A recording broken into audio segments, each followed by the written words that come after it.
The thought of sending a child with cancer who's always in treatment to a camp is heart-wrenching. You don't know if it's going to be safe. You don't know if if he'll be okay. He's never been out of my sight.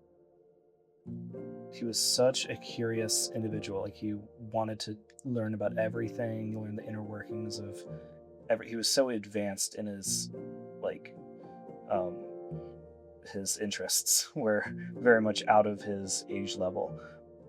He was really funny, great sense of humor. Jasper, because he was in and out of treatment, but mostly in treatment for 12 years straight, he had a challenge making friends and having a normal social life. For example, he recurred metastatically in the fall of 2015. He was in kindergarten. He went to about a month of kindergarten and then lived in the hospital for essentially the rest of the year, maybe till March or so.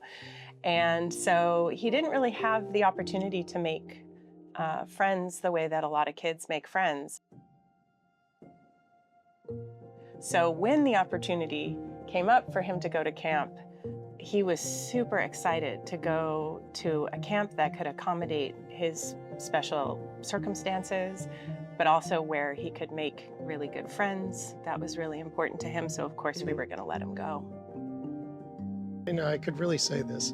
There was a part before Ukandu, and there was definitely a part after Ukandu. And I'm not just saying that at all, but you can really divide our journey in that way. And I think there's, for Jasper as well, and a lot more support. I think a ton more support for us happened after we got involved with Ukandu. And that's made a big difference. I can't describe in words, but the difference, because our journey doesn't end. One, you can do! Woo! You can do!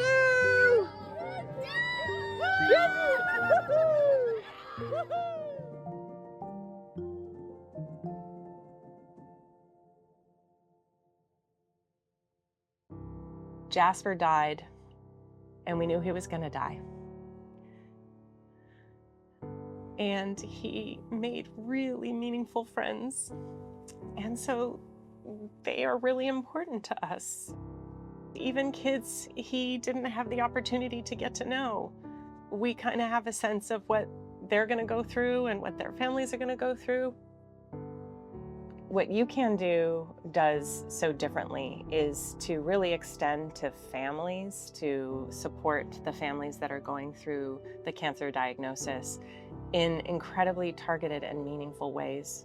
We had never noticed before how lacking that kind of connection was, because we're just going from appointment to appointment, radiation to surgery to chemo to radiation to surgery to chemo. And we're too close to it all. We didn't even know what was missing.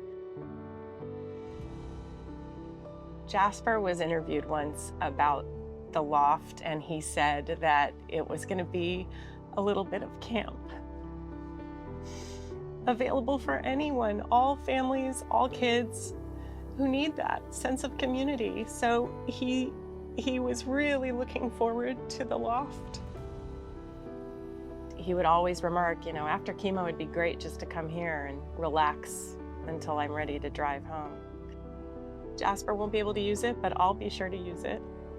I think the loft will become a new kind of epicenter with a lot of energy and force and openness, and that is going to be an incredible resource. There's nothing like it at any of the cities, in any of the cities where we received cancer care. I'm really proud that my hometown, Portland, can host this type of epicenter.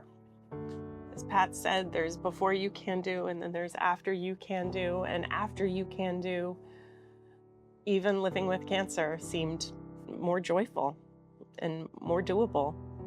And so I want to make sure other families have that opportunity.